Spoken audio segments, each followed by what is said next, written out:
Let's talk about reading poetry.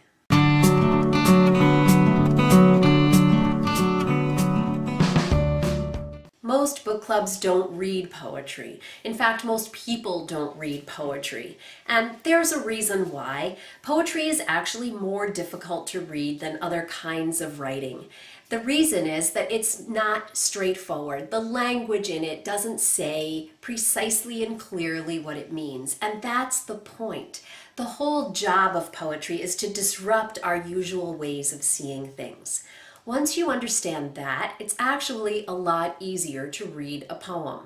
So why not think about reading some poetry with your book club? It's a great opportunity to stretch your brains and try something new and different. It's also a great thing to choose at a time of year when you find that everybody's really busy because poems obviously tend to be short.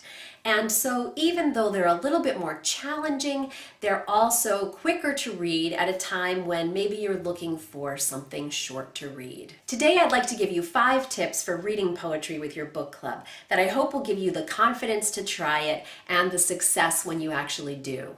The first thing is just to remember that a poem's job is to get us to see things differently. And that's where its capacity to delight us comes in. Because when we read a poem that really accomplishes that kind of turns our understanding of something upside down, it's absolutely one of the best reading moments we have. I'll give you an example of what I mean by trying to get us to see things differently. This often happens through metaphor. So for example, when Nancy Willard writes that all day the snow sets its table with clean linen, she's giving us a completely new way of imagining what the snowfall, the fresh snowfall, looks like a fresh white tablecloth. The second thing is just to realize that a poem needs to be read multiple times. Don't assume that you're just going to be able to sit down and read through a poem the way you read through a novel. Expect to have to read it 4 or 5 or 6 times, trying to make some new observations each time you read it. Reading a poem is probably more like reading a love letter than it is like reading a beach novel. You really want to savor it and reread it again and again. A third tip for reading poetry is to read it through 2 different lenses. The first time, or the first few times, try to read it through the author's lens. Try to understand the poem the way you think the author intends you to understand it. Try to figure out what the author is getting at. And then, after you feel like you might have a sort of understanding of that, shift over to your own lens. And think about what the poem might mean to you.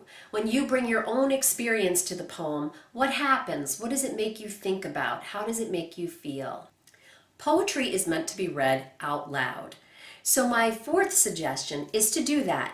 Read your poems out loud and listen to the sound of them.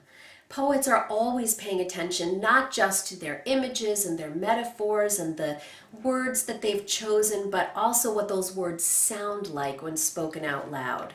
So for example, in Jane Kenyon's poem, Let Evening Come, listen for the cadence and the alliteration and the rhythm of the words in her first 2 stanzas. Let the light of late afternoon shine through chinks in the barn, moving up the bales as the sun moves down. Let the cricket take up chafing as a woman takes up her needles and her yarn. Let evening come. You can hear the alliteration in that first line, let the light of late afternoon. You can hear the rhythm of the words. Kenyon has thought about the syllables and how they fall, what the cadence of the poem is going to sound like. So when you read a poem out loud, you're going to notice all kinds of things that you might not notice when you simply read it on the page. Finally, don't tie yourself up in knots trying to figure out what the poem really means. Ultimately, the poem just is what it is. Or as the poet Archibald MacLeish would say, a poem should not mean, but be. Read on.